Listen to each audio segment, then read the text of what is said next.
today because today Diwali special. Welcome back in the Sunshine Coaching classes, and we will have seen our topic today, the present continuous tense with basically simple present tense. आपण बघणार आहोत की simple present tense काय होते आणि काय झालेलं होतं. मागच्या सेशनला आपण बघलं होतं की जो पार्ट थोडा बेसिकली राहिलेला आपण बघूया. बरोबर आहे. आता तो कोणता आहे, का आहे इंग्लिश कसं बोलल्या जाते सिंपल प्रेझेंट टेन्स व्हॉइस. बरोबर आहे. का होईल, आपण हेडिंग लिहिलं. कोणती हेडिंग लिहिली, सिंपल प्रेझेंट टेन्स. बरोबर आहे. टाका हेडिंग सिंपल प्रेझेंट टेन्स.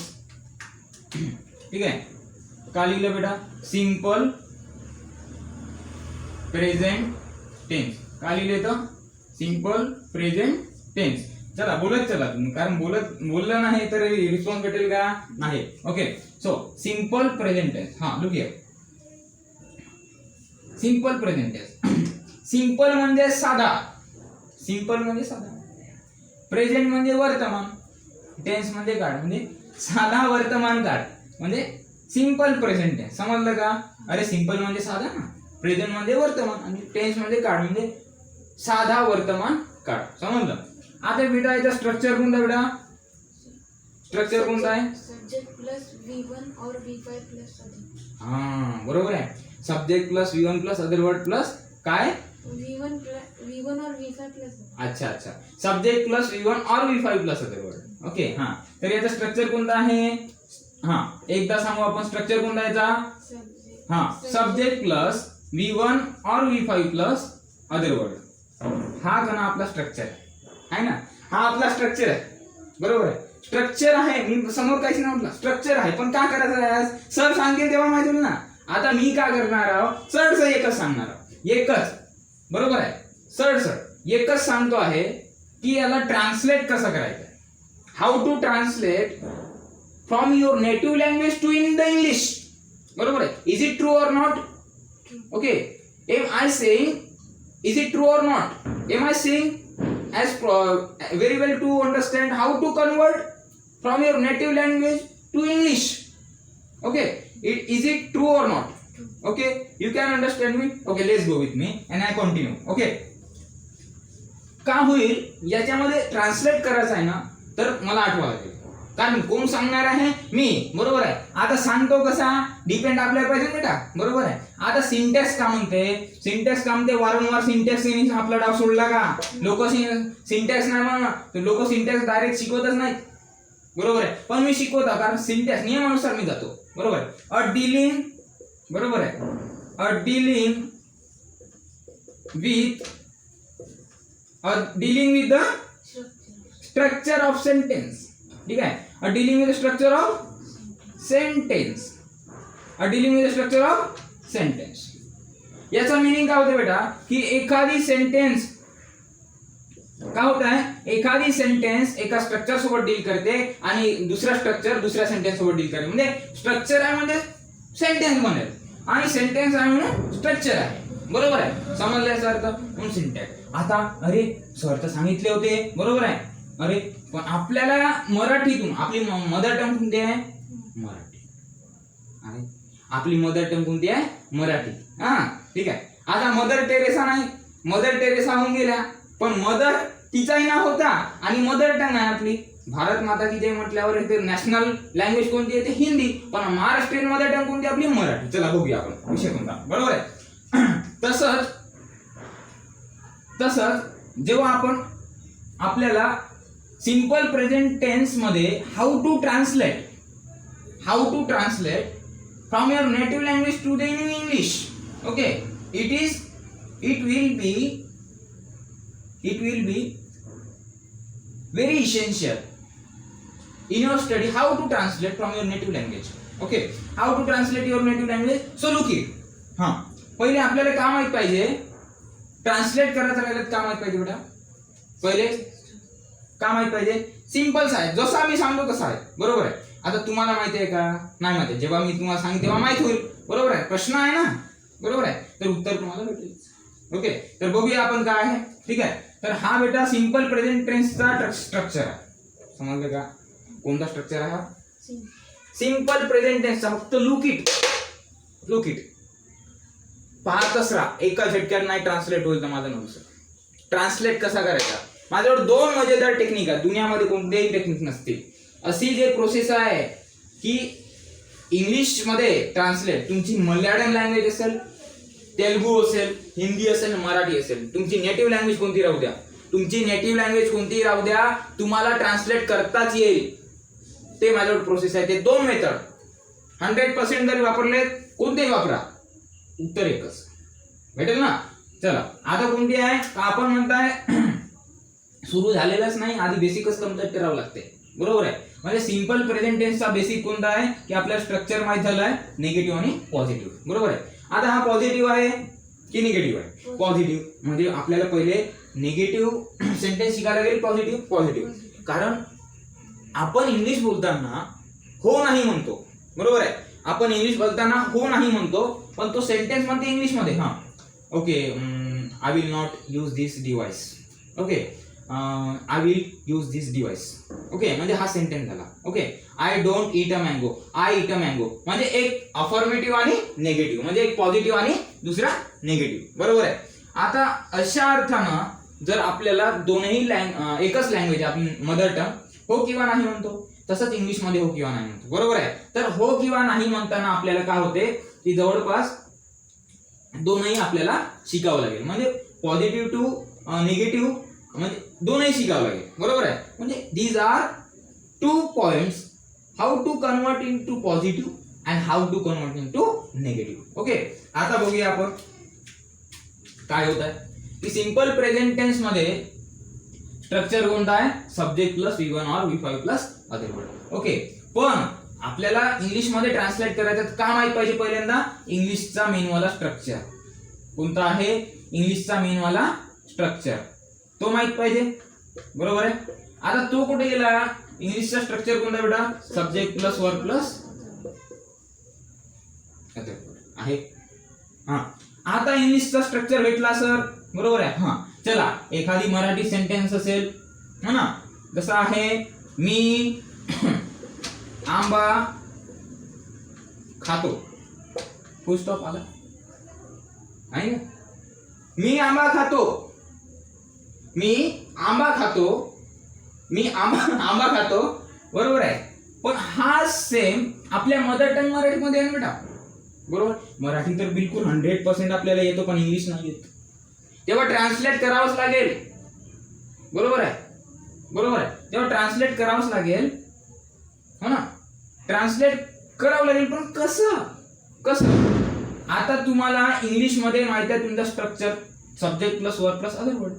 मग याला जर इंग्लिश मध्ये ट्रान्सलेट करायचं आहे तर बाबा तुम्हाला काय माहित पाहिजे, सब्जेक्ट पण माहित पाहिजे. या मराठीतला सब्जेक्ट कोणता आहे. बरोबर आहे. मग इथं आपल्याला काय करावं लागेल, इथला सब्जेक्ट शोधावं लागेल मराठीतल्या वाक्याचा. बरोबर आहे. मग तिथे जाऊन का होईल, हा सब्जेक्ट लागेल ना.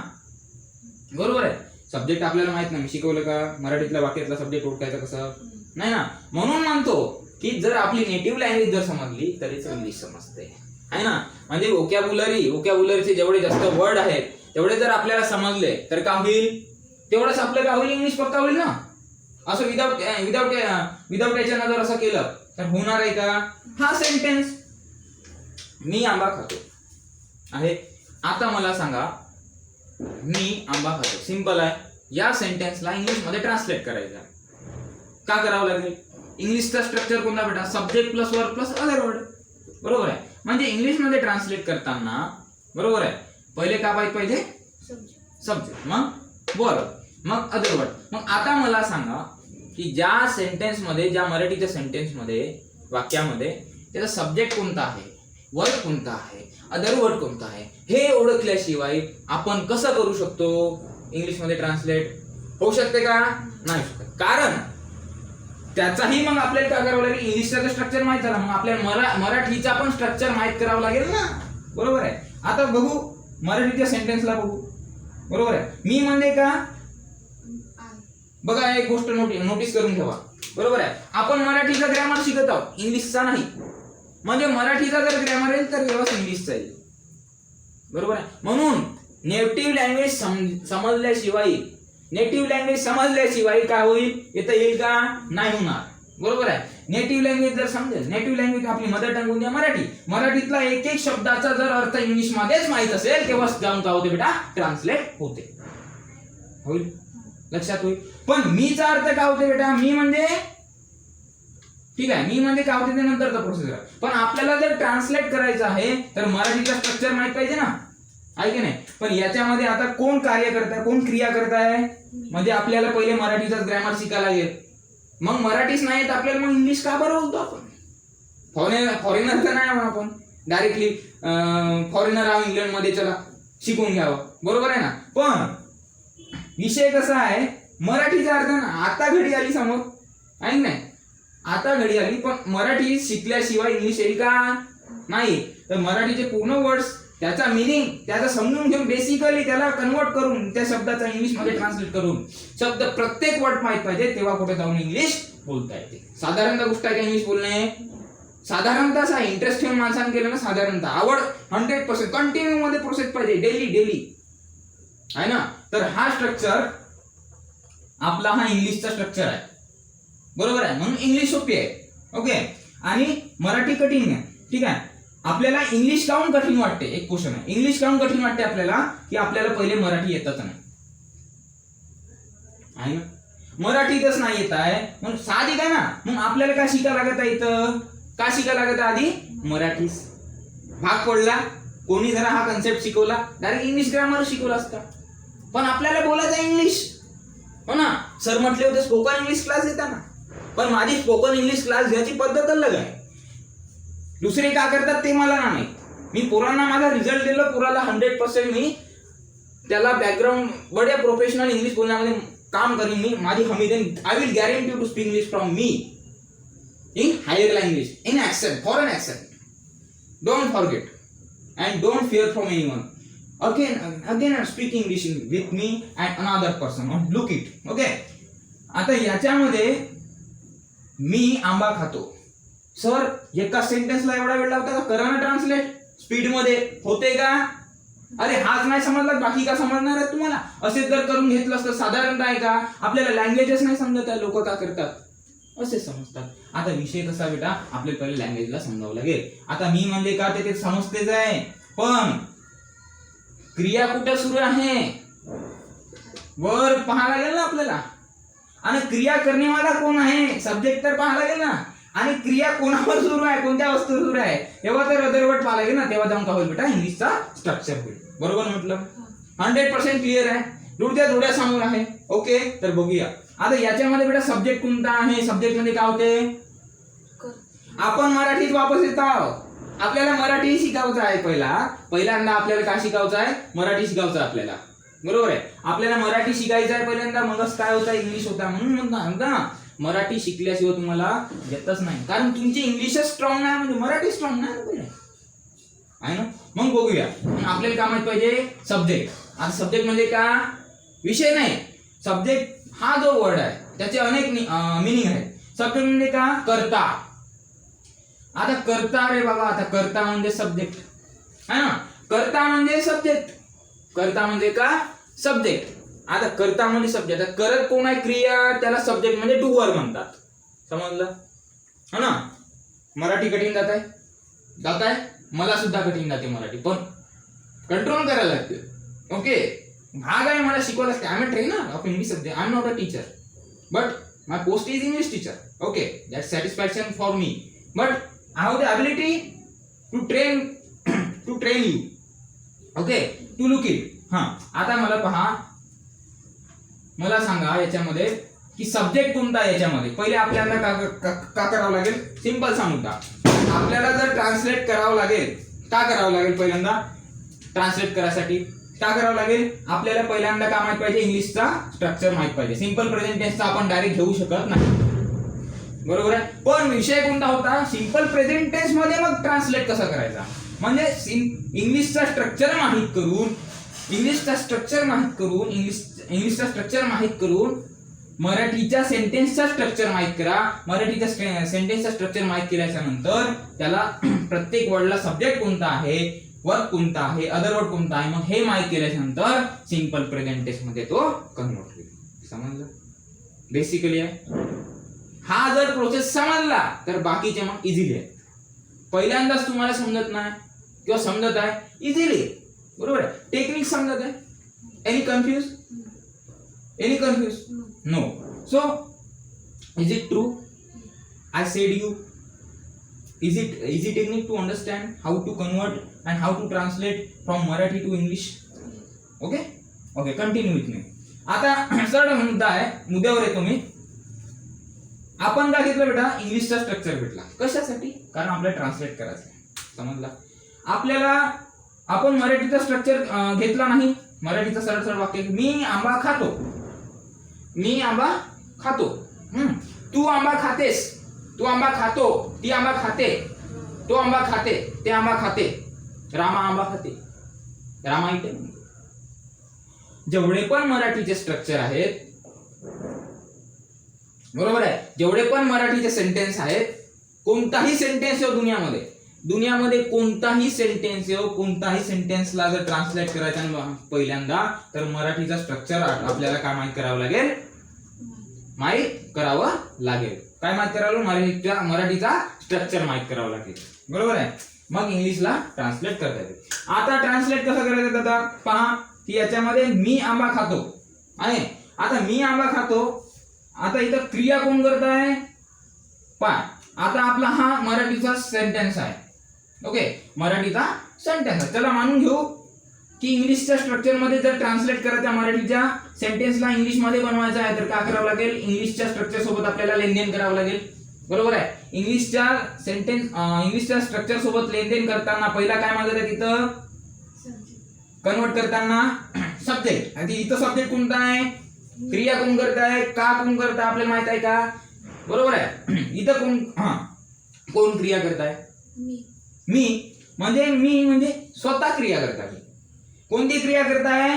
खाण्याची. आता क्रिया करणे म्हणजे साधारणतः हाही वर्ड नाही समजा. क्रिया म्हणजे का? क्रिया करणं नाही, पोंगा पंडित बसलाय म्हणून होईल का? नाही, बरोबर आहे. आता याच्यामध्ये क्रिया करणारा, बरोबर आहे, क्रिया करणारा कोण राहील? आपण. क्रिया म्हणजे तुमचं ऍक्शन, बरोबर आहे. क्रिया करणं म्हणजे का? ऍक्शन. क्रिया करणे म्हणजे का? ऍक्शन. ऍक्शन म्हणजे का? कृती करणे. म्हणजे कोणता वर्क सुरू आहे या सेंटेन्स मध्ये, कोणती क्रिया सुरू आहे, म्हणून आपण खाण्याची क्रिया, बरोबर आहे. आता खाण्याला इंग्लिश मध्ये काय म्हणतात? का म्हणतात? खाण्याला इंग्लिश मध्ये काय म्हणतात? ईट म्हणतात, बरोबर आहे. खाण्याला इंग्लिश मध्ये काय म्हणतात? ईट, बरोबर आहे. खाण्याला इंग्लिश मध्ये का? ईट, बरोबर आहे. हा, समजला. मग हा खाण्याची क्रिया म्हणजे कोणता होईल? क्रिया म्हणजे ऍक्शन शोध करा. क्रिया म्हणजे एखादी वर्क सुरू आहे, त्याच्यात काम सुरू आहे, ऍक्शन सुरू आहे, म्हणजे तो क्रिया झाला, बरोबर आहे. त्या क्रियाला इंग्लिश मध्ये क्रिया करणे वाला जो शब्द आहे त्याला इंग्लिश मध्ये शब्द कोणता आहे?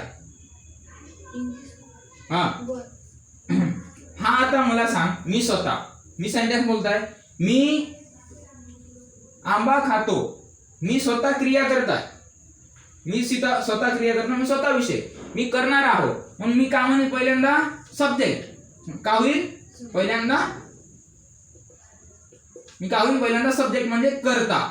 समजलं? करता आला म्हणजे आपल्याला यस भेटला म्हणजे सब्जेक्ट भेटला. ओके, सब्जेक्ट भेटला, याचा विषय खतम. ओके, आता राहिली गोष्ट, आता मी क्रिया कोणती करता आहो? खाण्याची क्रिया म्हणजे काय? खातो म्हणजे का?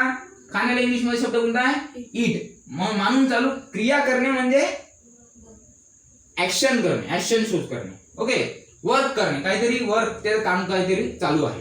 ओके, तर क्रिया सुरू आहे, ऍक्शन सुरू आहे, तर त्याला मराठीमध्ये क्रिया करणारा शब्दाला इंग्लिश मध्ये वर्ड कोणता? तो आहे वर्ब. कोणता? वर्ब म्हणजे क्रियापद, बरोबर आहे. समजला? आता क्रिया करणारा वर्ब. याचा स्टँड फॉर्म काय होते? बी. म्हणजे आपल्याला वी पण भेटला. ओके, वी पण भेटला, चला मानून चालू. ओके, सब्जेक्ट पण भेटला, वी पण. आता अदर वर्ड कुठे गेला बेटा? बरोबर आहे, अदर वर्ड कुठे गेला? आंबा, बरोबर आहे. अदर वर्ड कुठे गेला? आंबा. ठीक आहे. आता सब्जेक्ट आहे मी, बरोबर आहे. करता का? मी. वर्क कोणता आहे? खातो म्हणजे ईट, बरोबर आहे. आता याला जाऊन ट्रान्सलेट कसं होईल याचा जाऊन ट्रान्सलेट?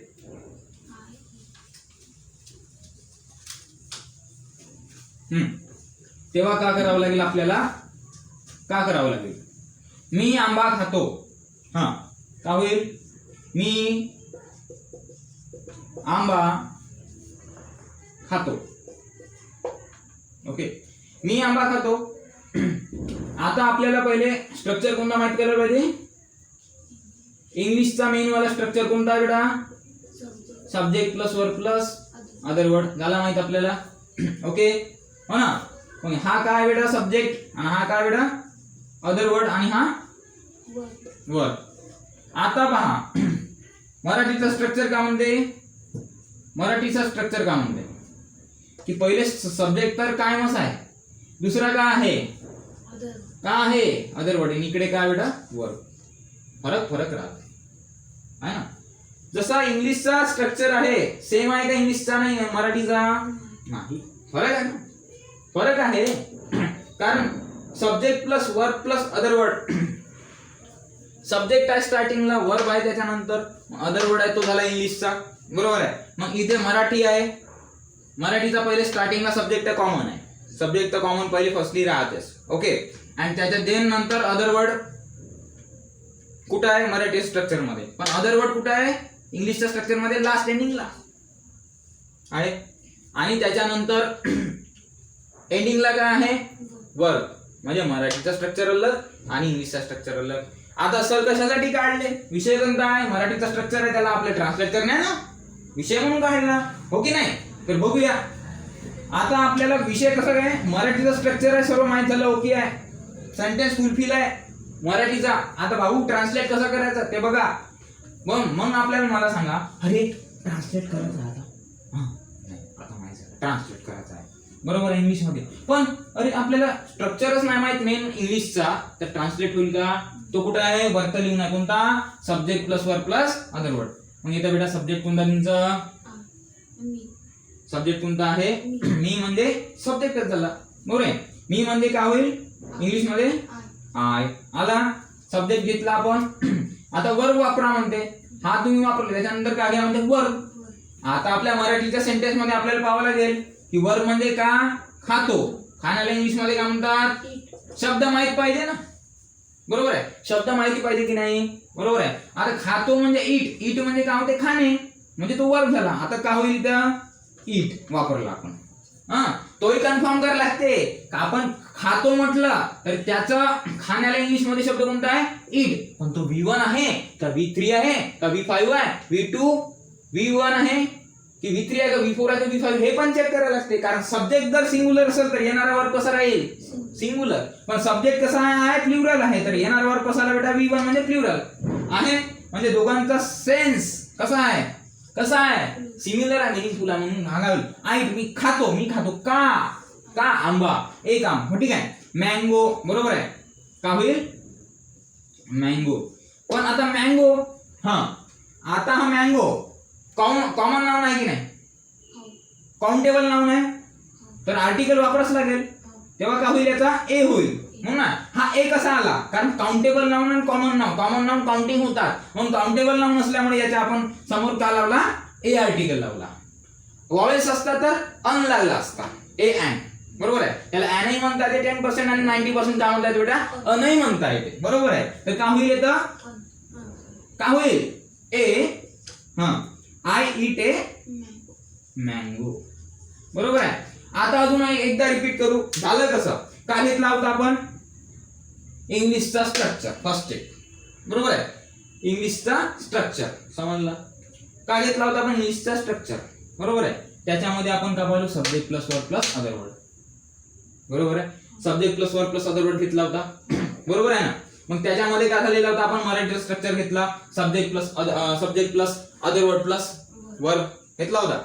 कशासाठी घेतला मराठीचा स्ट्रक्चर? कारण तेथून आपल्याला काय करायचं होतं? पहिल्याला जर आपल्याला इंग्लिश मध्ये ट्रान्सलेट करायचं आहे तर मराठीचा स्ट्रक्चर कशाला घेतलेला होता? की तेथून आपल्याला सब्जेक्ट काढायचा होता. त्याला जो मराठीचा सेंटेन्स होता त्याला त्याचे पार्ट अलग अलग करायचे होते. त्या पार्ट मधून काय पहिले काढायचं होतं आपल्याला? सब्जेक्ट. मग काढायचं होतं अदर वर्ड. मग काढायचं होता वर्ब. आणि त्याच्यानंतर जे सब्जेक्ट आणि अदर वर्ड पुटअप करायचे होते इंग्लिशच्या मेन स्ट्रक्चर म्हणजे जो subject plus verb plus other word जे इथं पुटअप केलेला आहे. ओके, आता पुटअप केलेला आहे, मिनिंगफुल झालेला आहे. ओके बरोबर आहे. पण त्यावेळेस पुटअप करायच्या आधी, ट्रान्सलेट करायच्या आधी इंग्लिशच्या स्ट्रक्चर नुसार मराठीचे वर्ड वापरू का? त्याला इंग्लिश मध्ये पण वोकॅब्युलरी म्हणजे वोकॅब्स तुमचे शब्द रचना. आता मीला काय म्हणतात इंग्लिश मध्ये? आय आला. आपण का बघितलं पहिले मराठीचा स्ट्रक्चर, मराठीच्या वाक्यामध्ये कधी स्ट्रक्चर बघायचा मराठीचा, त्याच्यामधून त्याचे सुटे भाग करायचे. अरे सर सांगितले होते मराठीच्या पहिले स्ट्रक्चर मध्ये पहिले सब्जेक्ट ओळखायचा. सब्जेक्ट कोणता बेटा? क्रिया कोण करताय?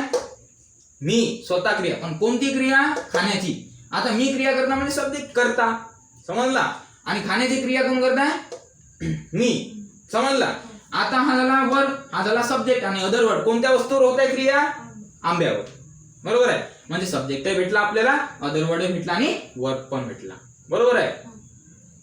आणि त्याला आपण ट्रान्सलेट केलं इंग्लिशच्या शब्दांमध्ये आणि ते इंग्लिशचे शब्द कुठे लावले? इंग्लिशच्या स्ट्रक्चर वाईज. म्हणजे काय झाला? आय पहिले लागला, सब्जेक्ट त्याला वर्ब घ्या म्हणते, मग वर्ब घेतला आपण. बरोबर आहे. आणि इंग्लिशच्या स्ट्रक्चर मध्ये केव्हाही मराठीतून इंग्लिश मध्ये ट्रान्सलेट करताना बघायचा सब्जेक्ट तर लागला, पण सब्जेक्ट सिंग्युलर आहे की प्लुरल आहे तोही बघायला लागते. कारण सब्जेक्ट जर सिंग्युलर लावले आणि वर्ब जर प्लुरल लावले तर मॅचिंग होईल का? त्याचा सिमिलर अनमिनिंगफुल सेंटेन्स होईल. बरोबर आहे. तर सिमिलर मिनिंग झाला पाहिजे, अर्थ न बदलता वाक्य पूर्ण करणे. गाठ बांधून ठेवा, don't forget it this statement. Okay okay ना? You can understand me? Without no change its meaning in the sentence. It is very essential in the grammar. Okay, grammar. Okay, so आता जेव्हा तुम्ही आपण का केलं? सब्जेक्ट घेतला होता आपण, इंग्लिशचा स्ट्रक्चर घेतला, मग मराठीचा स्ट्रक्चर घेतला. मराठीचा स्ट्रक्चर कशासाठी घेतला? की आपल्याला त्याचे सुटे भाग करायचे होते. की त्यातला सब्जेक्ट कोणता त्याला अलग काढायचं होतं, वर्ब कोणता त्याला अलग काढायचं होतं. बरोबर आहे. आणि अदर वर्ड कोणता त्याला अलग काढायचं होतं. बरोबर आहे. आणि त्याच्यानंतर सुटे भाग करून आपण काय केलं? सब्जेक्ट म्हणजे मी झाला, आंबा म्हणजे अदर वर्ड झाला, खातो म्हणजे वर्ब झाला. याला अलग केला. अरे ट्रान्सलेट कसं करायचं? घ्या इंग्लिशचा स्ट्रक्चर, घ्या इंग्लिशचा स्ट्रक्चर कोणता आहे? Subject plus verb plus other word. कोणता बेटा? Subject plus verb plus other word. मग आपण कोणता घेतला? पहिले सब्जेक्ट घेतला स्टार्टिंगला. बरोबर आहे. आपण पहिल्यांदा का बघितलं? स्ट्रक्चर बघितले. ट्रान्सलेट करताना नेहमी लक्षात ठेवता. पहिल्यांदा आपण का बघितलं? इंग्लिशचा स्ट्रक्चर मेन वाला, जो subject plus verb plus other word. Second step मराठीचा स्ट्रक्चर बघितला. कशासाठी? Subject plus other word plus verb मराठीचा स्ट्रक्चर आहे. बरोबर आहे. आणि मराठीचा स्ट्रक्चर बघून आपण त्या मराठीच्या सेंटेन्स मध्ये कर्ता कोणता आहे, इतर शब्द कोणते आहेत आणि क्रिया करणारे शब्द कोणते आहेत, म्हणजे सब्जेक्ट कोणता आहे, अदर वर्ड कोणता आहे आणि वर्ब कोणता आहे, याला सुटे भाग करून आपण ते केले कुठं? इंग्लिश मध्ये शब्द ट्रान्सलेट केले. बरोबर आहे. कुठे ट्रान्सलेट केले? इंग्लिश मध्ये शब्द ट्रान्सलेट केले. बरोबर आहे. इंग्लिश मध्ये शब्द ट्रान्सलेट केले. बरोबर आहे. इंग्लिश मध्ये शब्द आपण कुठे गेले? ट्रान्सलेट केले. मग ते ट्रान्सलेट केलेले शब्द कुठे लावले? इंग्लिशच्या स्ट्रक्चर नुसार. समजलं? हे एक टेक्निक झाली. अजून एक जबरदस्त टेक्निक आहे, ते तुम्हाला नेक्स्ट टाइम दुसऱ्या सेशनला सांगेन. म्हणजे बंदा काय? तो इंग्लिश शिकणारा, पोरगा काय? तो स्टुडंट आहे, तो पण इंग्लिश एल्डर्स पीपल असेल, कोणी स्टुडंट असेल, कोणी टीनेजर असेल, कोणी पण असेल, तो व्यक्ती पर्सन जो माझ्याकडून इंग्लिश शिकत आहे तो कोलॅप्स झालेला नाही पाहिजे, कोलमडला नाही पाहिजे, कन्फ्युज नाही झाला पाहिजे, डिफिकल्टी त्याला आली नाही पाहिजे. म्हणून आपण काय केलं?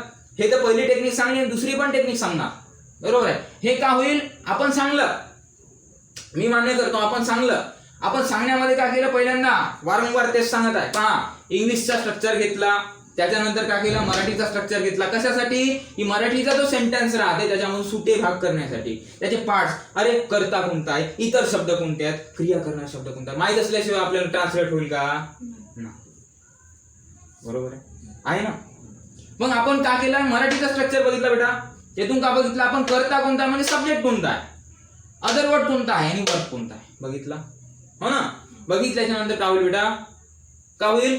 बघितल्याच्या नंतर आपल्याला आपण सर सुटे तर भाग केले, पण का त्याला इंग्लिश मध्ये पण जे मराठीचे जे वर्ड आहेत ना त्याला इंग्लिश मध्ये पहिले का करावं लागेल? ट्रान्सलेट करावं लागेल. केलं आपण ट्रान्सलेट.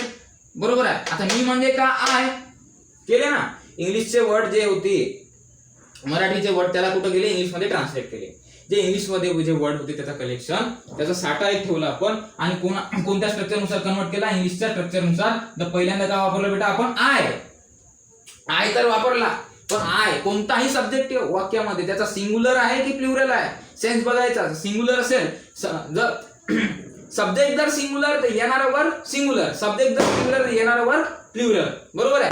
हा, तर काय होतं, सब्जेक्ट आहे प्लुरल तर येणारा वर्ड कसा आला इथं, प्लुरल, बरोबर आहे. म्हणजे आपण काय लावलं, पहिल्यांदा सब्जेक्ट आय, मग त्याच्यानंतर इट, मग त्याच्यानंतर ए मँगो. म्हणजे आपल्याला सब्जेक्ट भेटला, वर्ब भेटला आणि अदर वर्ड भेटला आणि फुल स्टॉप मिनिंग बिलकुल इनकरेक्ट झाला. म्हणजे काय होईल, हा आपला सेंटेन्स बनला. म्हणजे ओके आहे सेंटेन्स, हो ना. म्हणजे काय होईल इथं, आय इट ए मँगो. समजला, ओके समजलं. आता ट्रान्सलेट करताना कोणी कोणी मँगोस लिहून टाकतात, असाही फरक आहे. अरे आय इट मँगो, म्हणून तर खास करचे इंग्लिश टीचर जास्तीत जास्त रॉंग देऊन देतात त्याला. बरोबर आहे, कारण बेसिकली आपल्याला पार्ट्स ऑफ स्पीच समजलं ना. पार्ट्स ऑफ स्पीच मध्ये कॉमन नाउन आहे, तर त्याच्या आधी काय पाहिजे होता, बिफोर मध्ये आर्टिकल. जर वॉवेल्स असतात तर ए ई आय ओ यू असतात तर एन लागला असता किंवा अन लागला असता, म्हणून मानून चालू लागला असता नाही.